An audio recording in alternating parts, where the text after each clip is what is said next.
You're looking at a live view of Falcon 9 set to lift off from Space Launch Complex 40 at Cape Canaveral Space Force Station in Florida in just under 17 minutes from now. Today's mission marks SpaceX's 10th mission of 2024 and second mission headed to the International Space Station so far this year. Thanks for tuning in to today's coverage of NG-20, Northrop Grumman's 20th resupply mission to the orbiting laboratory.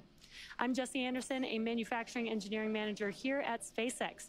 Since 2012, SpaceX's Falcon 9 rocket has supported operations on the International Space Station, delivering critical science, hardware, and supplies to crew aboard the space station with the use of our Dragon crew and cargo vehicles. And today, for the first time, we have a new spacecraft on board Falcon 9 with the same purpose in mind. We are excited to be launching Cygnus to low Earth orbit on its 20th resupply mission to the International Space Station. This is the first Falcon 9 launch of Cygnus this year. As part of NASA's commercial resupply services contract, SpaceX and Northrop Grumman offers safe, reliable, and cost-effective transportation to and from the International Space Station. Now, in fact, Dragon and Cygnus are currently the only two operational U.S. cargo supply vehicles capable of supporting station activities, and Falcon 9 is the only U.S. launch vehicle in operation capable of delivering these spacecraft to low Earth orbit. The teams here at SpaceX are proud to provide these services which ultimately further our goal of one day making life multiplanetary. Now at T-minus 15 minutes and 30 seconds, all is looking good for an on-time launch. The vehicle and payload are healthy. The range is ready to support, and weather looks great there in Florida. As you might imagine, the crew on board the space station is preparing for their upcoming delivery. For more on those preparations, NASA's Rob Navius. Rob? Well, thank you, Jesse, and good day to everyone from Mission Control in Houston and the International Space Station Flight Control Room here at the Johnson Space Center. It's a full house aboard the International Space Station with 11 crew members representing 8 nations in support of the Axiom 3 mission. But the focus of attention today is the Falcon 9 launch of the SS Patricia Hilliard Robertson Cygnus cargo craft, Northrop Grumman's resupply vehicle that is poised to deliver 4 tons of science and supplies to the outpost. Now, a launch today for Cygnus will bring the spacecraft to the station in the wee hours Thursday, where NASA astronauts Jasmine Mogbelli and Laurel O'Hara will be poised in the cupola at the robotics workstation, ready to extend the Canadarm2 robotic arm to grapple Cygnus for its installation to the Earth-facing common berthing mechanism on the Unity module for a stay of about 6 months.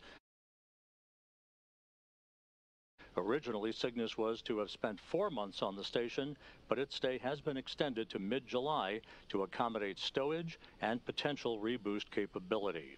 So with you, Jesse, we're watching the countdown clocks ticking backward. Now back to you in Hawthorne. Awesome. Thanks, Rob. Falcon 9 is a reusable 2-stage rocket designed and manufactured by SpaceX for the reliable and safe transport of people and payloads in Earth orbit and beyond. Today marks SpaceX's 305th launch, and for those of you following along, you'll know that about 1/3 of those launches were in 2023 alone and represent 80% of the world's total mass to orbit. We are currently launching about every 3 days and are looking to launch up to 150 missions in 2024. And reusability is what makes this all possible. Starting from the bottom of the rocket, the first stage, also referred to as the booster, makes up over 60% of the entire length of the Falcon 9 vehicle. It's also the part of the vehicle that gets reused over and over. In fact, the dark soot that you see around the lower part of the first stage are remnants from its previous 9 launches. This booster is a well-versed veteran launch vehicle and is set to return back to land again today. The white section above the black inner stage is the second stage. After the first and second stages separate about 2.5 minutes into flight, the second stage will ignite its MVAC engine to carry the Cygnus spacecraft to orbit. Above the second stage is the payload fairing, which is the nose cone structure at the very top of the rocket. It protects the payload, and in this case, the Cygnus spacecraft, until we reach space. Around 3 minutes into flight, once we've exited Earth's atmosphere, we will jettison the fairing halves and attempt to retrieve them once they return back down to Earth. This payload fairing was customized to accommodate late load operations on the pad, and we'll talk more about these modifications a bit later in the program. For now, let's learn a bit more about the spacecraft itself. Rob? Thanks, Jesse. As mentioned earlier, Northrop Grumman's Cygnus cargo craft is about to deliver about 4 tons of science and supplies to the International Space Station, hitching a ride today for the first time on the venerable SpaceX Falcon 9 rocket. On the phone with us right now to discuss this unique marriage of rockets and resupply is a former veteran astronaut, Dan Tawney, who flew 2 supply and assembly missions to the International Space Station. He is now Northrop Grumman's program manager for human exploration and operations. Dan, it's been a while, but it's great to have you with us today. Rob, it's great to hear your voice and to be working with you again. Thanks for the call. Our pleasure, Dan. From your experience on board the station a few years ago, what's involved in unloading a cache of cargo that a resupply vehicle brings to the complex in what amounts to its own complex operation? Yeah, it is a complex operation, and from a crew member's point of view, boy, it's like Christmas. Or nowadays, it's like watching the Amazon truck show up and unload a bunch of stuff. We're bringing 8,000 pounds, over 8,000 pounds of stuff to the crew, and not only is it, the scientific experiments and stuff that the space station itself needs, but it's food, it's clothes, and really, personally, to the crew, it's notes and mementos and stuff from their families and friends. It's great to put a little personal stuff in there. So it's an exciting day to receive a new cargo ship, but boy, they've got a lot of hours ahead, unloading everything, putting it someplace in the station, and then filling it back up with trash. And Dan, this Cygnus is named after astronaut Patty Hilliard Robertson, a good friend of yours, who tragically lost her life in a plane crash in 2001. You knew her very well. So on this day, a special day for you, your thoughts about her and the fact that Cygnus is named in her memory. Yeah, one of the things we've done on Cygnus from their very first mission is name them after space pioneers, people that are very important to the human space program. And this is very personal for many of us. In my class, we've been able to name a Cygnus for Pierce Sellers, and Laurel Clark was the last one. And in this one, we get to honor Patty Robertson. She was in the class of 98. We were in the class of 96, so we were sort of the sophomores to her freshman class, and so we got the honor of being with those guys when they were getting ready for their first 238 flight and their first sim and their first NBL run, and so got to know them very well. Patty, she lit up a room. She was so wonderful to work with. Her attitude was great. She was smiling. Everybody loved her, and it's such a tragedy when we lost her. So it is certainly my pleasure and my honor to be part of the Cygnus team that gets to honor Patty and her memory and get her into space sort of officially, or get her namesake into space. So it's really a fantastic honor and a pleasure for us to be able to do that. Dan, thank you so much for your time today. Appreciate your thoughts and good luck today. Dan Tawney, Northrop Grumman's Program Manager for Human Exploration and Operations. With that, Jesse, back to you in Hawthorne. In order to support Cygnus missions, SpaceX designed a custom fairing and payload transfer truck with a mobile clean room to support late load operations, which happen while the rocket is horizontal and on the pad deck. Late load refers to loading cargo in the final hours before launch and after the spacecraft has already been encapsulated inside the fairing. The fairing modifications includes a new roughly 5-foot by 4-foot fairing door that opens directly into the mobile clean room. At T-minus 24 hours, late load ops began.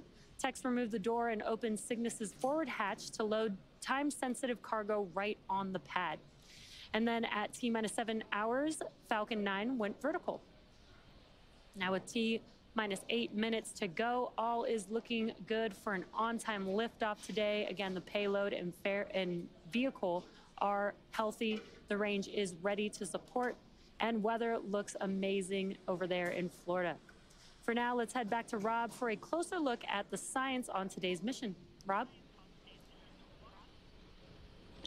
Jesse, thanks. We're at T-minus 7 minutes, 30 seconds and counting to the launch of the Falcon 9 rocket and the Northrop Grumman Cygnus cargo craft. which, as we said, is delivering about 4 tons of science and supplies to the space station. You know, science for every crew that lives and works on board the station is the main objective of activities up on orbit. Today's delivery is designed to improve robotic surgeries on Earth, 3D printing techniques, and the growth of cartilage and microgravity. It's T-minus 6 minutes and 5 seconds, and the SpaceX team is working no significant issues.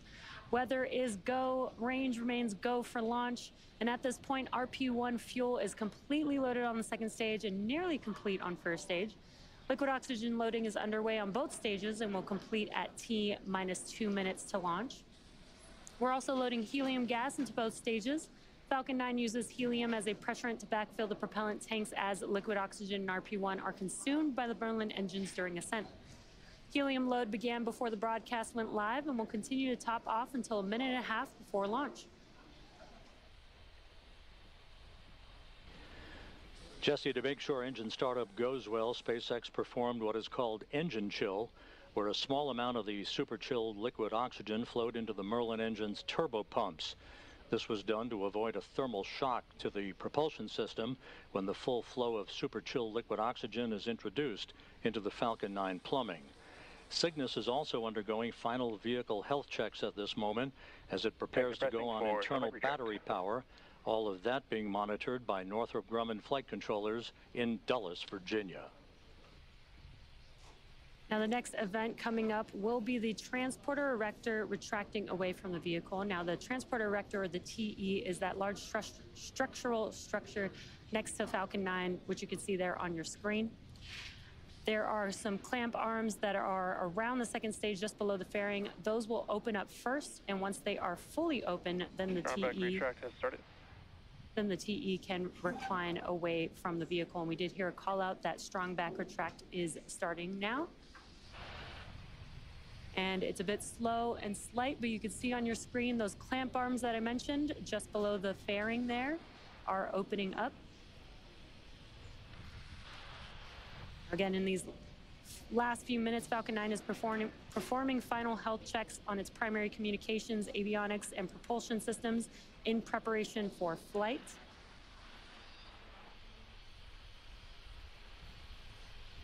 And it looks like the clamp arms are now fully open, and it's very slow and slight, but you can see the TE slowly moving away from the vehicle.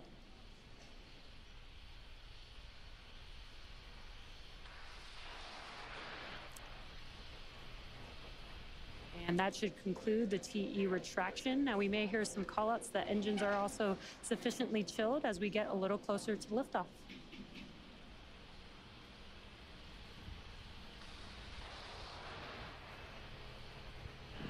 We're coming up on the T-minus 3 minute mark until launch. Checkouts of the second stage thrust vector control actuators will soon begin. This is referred to as an engine gimbal or wiggle test, when SpaceX moves the nozzles ever so slightly to make sure that the guidance hardware is acceptable for flight. SpaceX does the same checkouts on the first stage engines. That happens just a few seconds before engine ignition.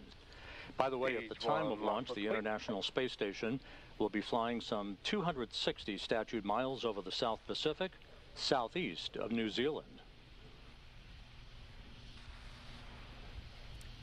The next milestone coming up will be propellant loading completion on the vehicle. At T-minus 3 minutes, we wrapped up liquid oxygen loading on the first stage vehicle, and coming up next will be liquid oxygen loading completion on the second stage.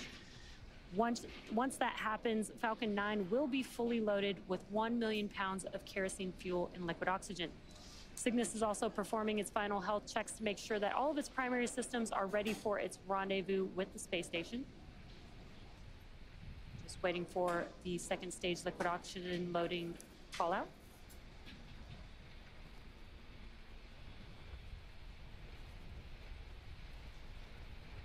Stage 2 lock flow complete. And there it is. That concludes propellant loading on Falcon 9. Now that this is complete, we will begin to vent out, and you can see it there on your screen, the liquid oxygen line on the transporter erector.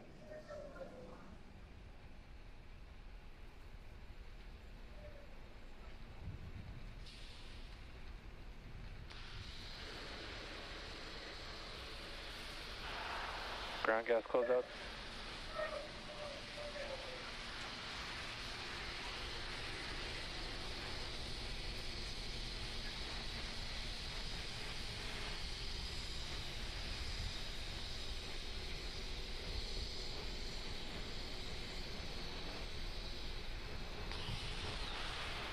Falcon 9 is in startup. There is call out. Here's the call. Falcon 9 startup. in startup. Cygnus now transitioning to internal power. The Falcon 9 computers are in final pre-launch checks. That instructs the rocket through the last seconds before liftoff. Falcon Cygnus, Both stages now being pressurized for launch. The range remains go for launch. A pristine day for a launch from the Space Coast. T-minus 40 seconds and counting.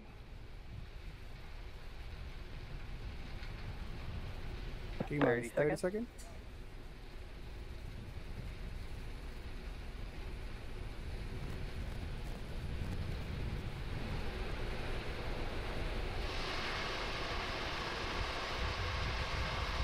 Fifteen seconds. 15 seconds.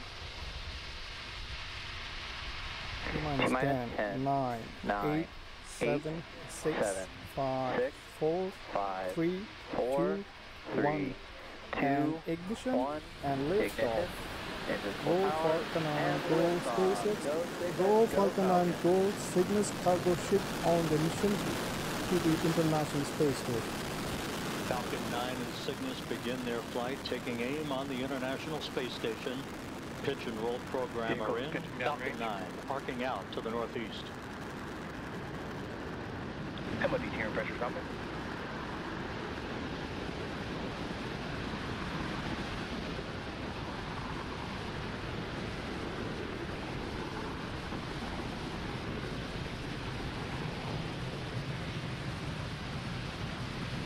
At T plus 40 seconds, Falcon 9 has successfully lifted off from Space Launch Complex Power and 40. telemetry nominal. This is our 10th mission of the year and second to the International Space Station. And we've throttled down our engines in preparation for Max Q, which is coming up here in a few seconds. This is the largest structural load. Supersonic. This is the largest structural load that the vehicle will see on ascent.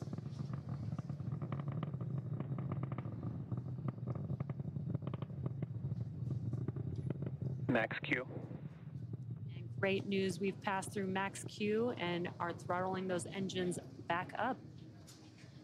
Next up will be 5 events in rapid succession. That will be main engine cutoff, stage separation, second engine start or SES1, the boost back burn startup on the first stage, and fairing separation.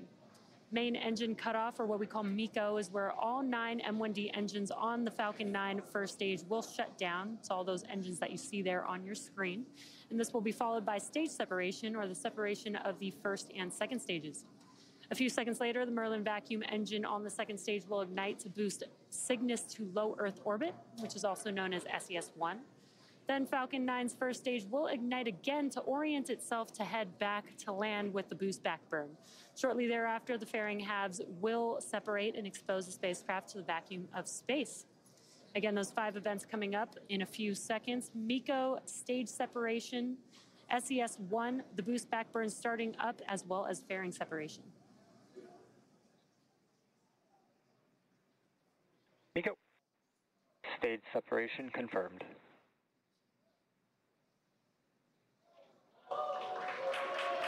And back ignition. Stage 1 boost back startup.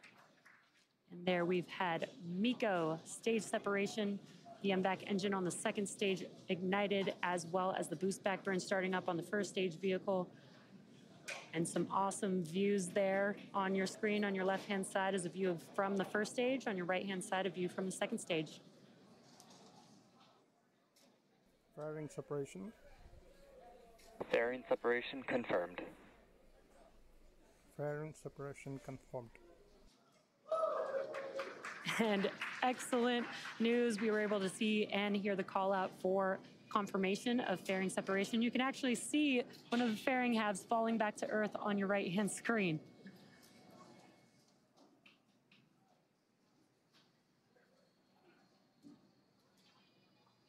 Stage 1 boost back shutdown. And we heard that call out, and you can see on your left-hand screen that the engines on the first stage vehicle have shut down and that concludes the boost back burn for the first stage vehicle. You can also see that the grid fins are now deploying on the first stage. Both vehicles are following nominal trajectory. And great call outs that both vehicles are on nominal trajectories.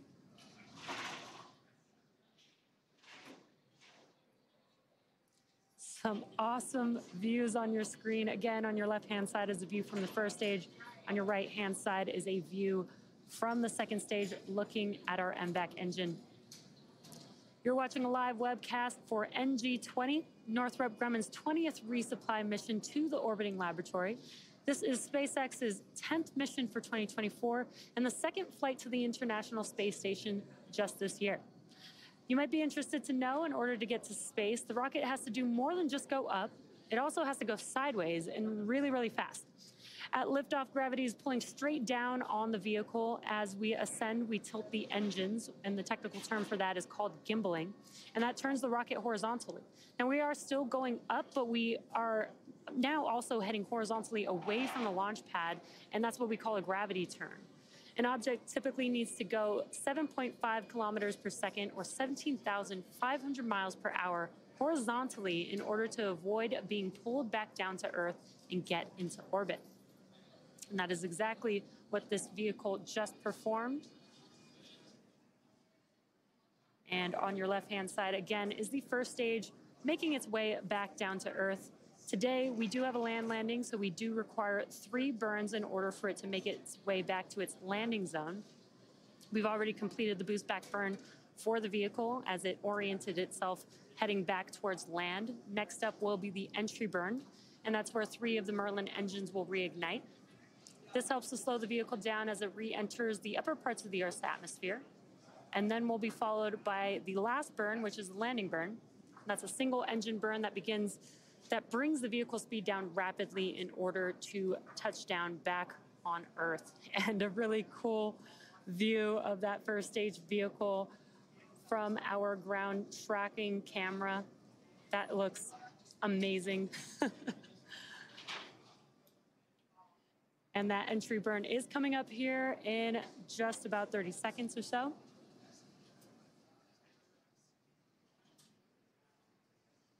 Views look amazing today. Again, you can see on your left-hand screen the view of Earth in the background of the first stage as it's coming back down to Earth to land on our landing zone. Right-hand screen, again, is of the second stage, looking aft at our MVAC engine.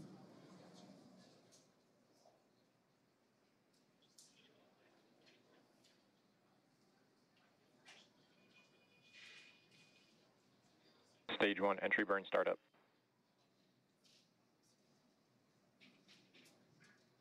We just heard that call out, and you can see on your left-hand screen that the engines on the first stage vehicle have reignited. It's just about a 17-second burn.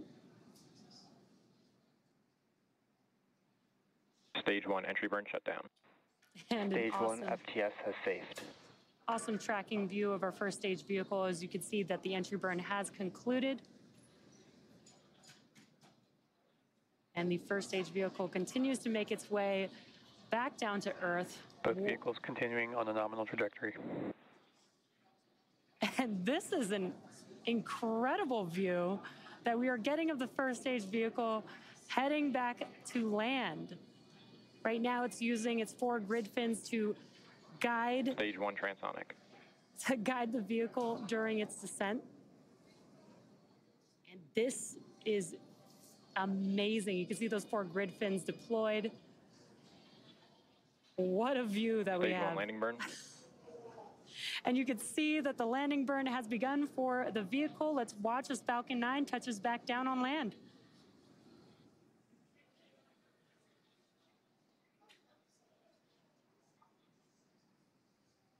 Stage 2 FTS has saved. Stage 1 landing burn deploy. Stage 1 landing leg deploy. Touchdown. Falcon9 as landing. Stage 1 landing confirmed. What a sight to see Falcon has touched down. This booster just completed its 10th flight and the 268th successful landing of an orbital class rocket, including both Falcon 9 and Falcon Heavy boosters. That was such an incredible view to watch. Now, next up is SECO for the second stage. That's where we will shut down this MVAC engine. Nominal orbit insertion. And great news, we heard that call out for SECO 1 as well as confirmation of good orbit.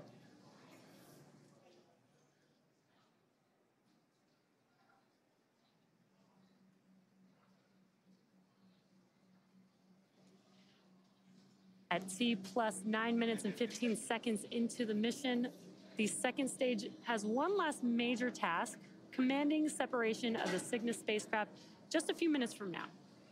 For those of you just tuning in, you're watching a live webcast for NG-20, Northrop Grumman's 20th resupply mission to the International Space Station. This is SpaceX's 10th mission for 2024 and second flight to the International Space Station this year.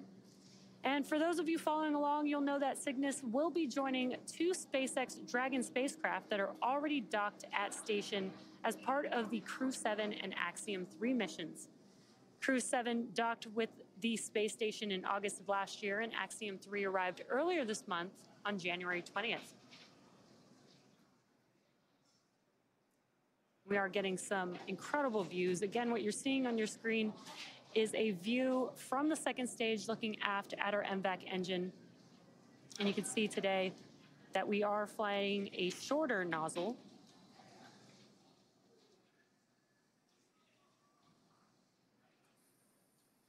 And there you can see that shorter nozzle there on your screen. Both Northrop Grumman and SpaceX have a long history of supporting the International Space Station with cargo missions like today's. SpaceX's first commercial resupply services, or CRS mission, CRS-1, launched in 2012 and made history by restoring America's capability to deliver and return cargo to the station. The Cygnus spacecraft has been visiting the International Space Station since 2013, and the first Cygnus CRS mission, Orb-1, launched in 2014. Cygnus has delivered more than 138,000 pounds of equipment, science experiments, and supplies to sustain the International Space Station's astronauts under NASA's Commercial Resupply Services contract.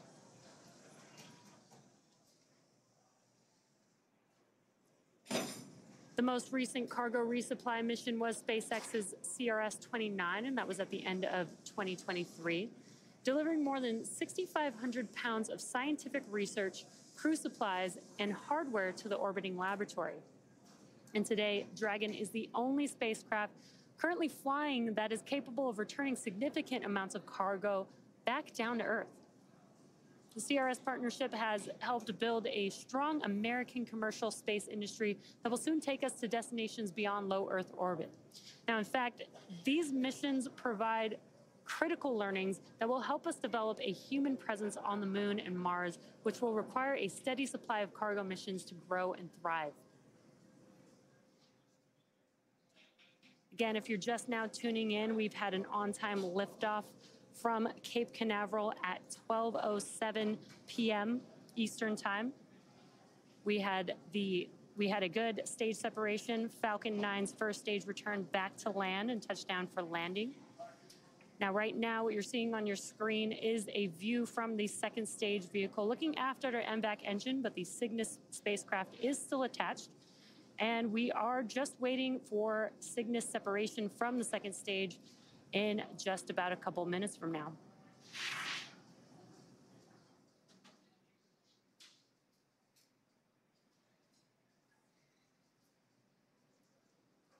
Again, getting some awesome views here. And you can see that the vehicle is coasting. On your bottom right-hand corner of your screen, you can see the speed as well as the altitude of the vehicle with the payload attached. As a reminder, this is the first SpaceX launch of Cygnus this year. Cygnus refers to the constellation that is visible in the northern night sky. It's the company's tradition to name each Cygnus spacecraft in honor of an individual who has made substantial contributions to human spaceflight. Northrop Grumman named the NG-20 Cygnus spacecraft in remembrance and celebration of the life of NASA astronaut Dr. Patricia Patty Hilliard Robertson. Following separation, Cygnus will have a nearly 40-hour transit to the space station, where the station's Canadarm2 will grapple Cygnus, and the spacecraft will attach to the Unity module's Earth-facing port for cargo unloading by the Expedition 70 crew.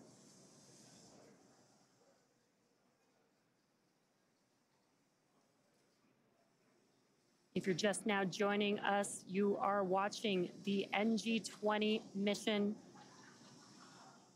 carrying the Cygnus spacecraft, currently attached to our Falcon 9 second stage, awaiting separation in just about under 30 seconds from now.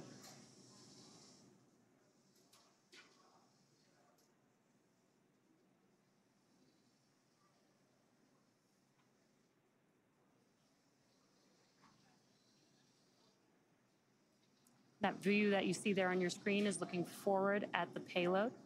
Movement Cygnus cargo ship Separation payload. coming up here in a few Cygnus seconds. deploy confirmed. Cygnus deploy confirmed. And an incredible view. You can see the Cygnus spacecraft drifting away from Falcon 9's second stage, confirming successful spacecraft separation. The Cygnus spacecraft is now on its way to the International Space Station, expected to arrive in just under 40 hours at 3:20 a.m. Central Time. And that's going to wrap it up for me here in Hawthorne. Be sure to check out spacex.com/launches for a schedule of our upcoming missions. In the meantime, Rob, what's next for Cygnus? Jesse, thanks very much. Great ride into orbit for Cygnus, and I must tell you that the flight controllers here in the International Space Station Flight Control Room were simply mesmerized by that great video of the first stage landing following its job to deliver Cygnus on its way to orbit. Joining me now on the phone here in Mission Control in Houston is Jeff Arend, the manager for the Systems and Integration Office for the International Space Station program. Jeff, welcome in with us today. Yeah, Rob, thanks for having me. Yeah, it's always good to talk with you. Jeff, a pretty significant day. How significant for the program was today's launch as SpaceX and Northrop Grumman collaborated to send Cygnus on its way to the station? Yeah, I guess I'd start by kind of echoing what you just said, that both of our commercial partners, but for cargo and science delivery, as you said, Northrop Grumman and SpaceX, you know, they've each done an amazing job in all aspects of the service that they provide ISS. And as you kind of alluded to, they've stepped up their game even more this time around with the basically a seamless arrangement to launch Cygnus for the first time on a Falcon 9.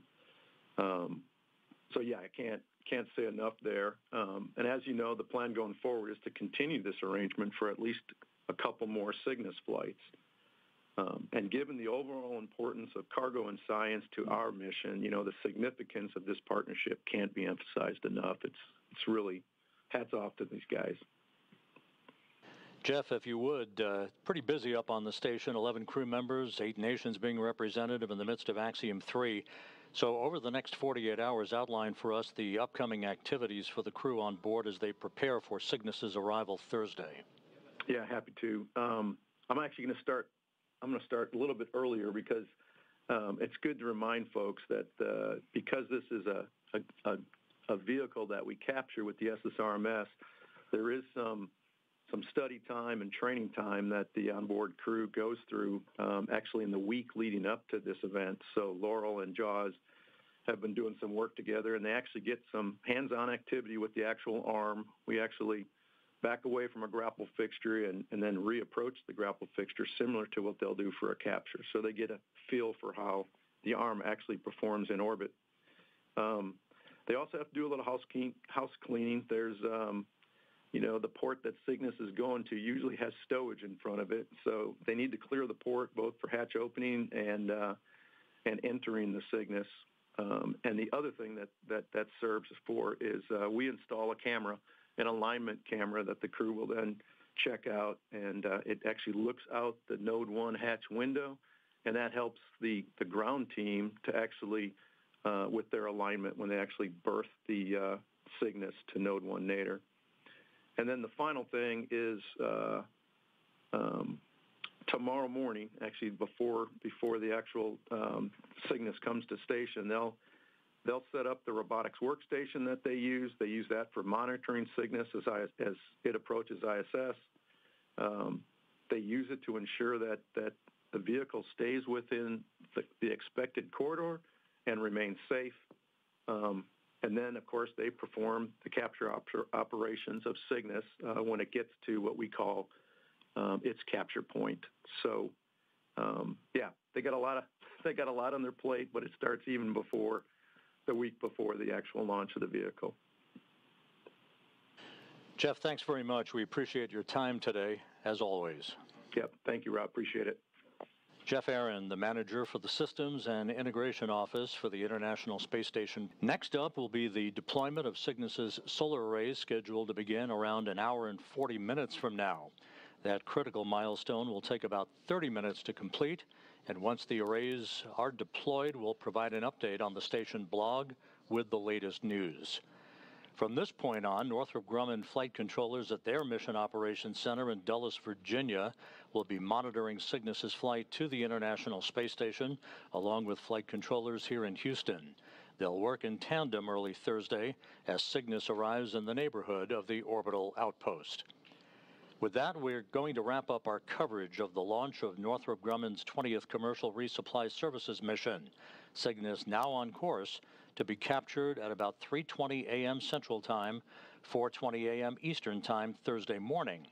Live coverage of rendezvous and capture will begin at 1:45 a.m. Central Time, 2:45 a.m. Eastern Time, followed by coverage of Cygnus's installation to the station at 4:45 a.m. Central, 5:45 a.m. Eastern Time. In the meantime, you can learn even more about this mission on the web at nasa.gov/commercial resupply. So on behalf of my colleague Jesse Anderson of SpaceX in Hawthorne and our colleagues at Northrop Grumman, thank you for joining us today. We'll see you back here early Thursday morning. This is Mission Control Houston.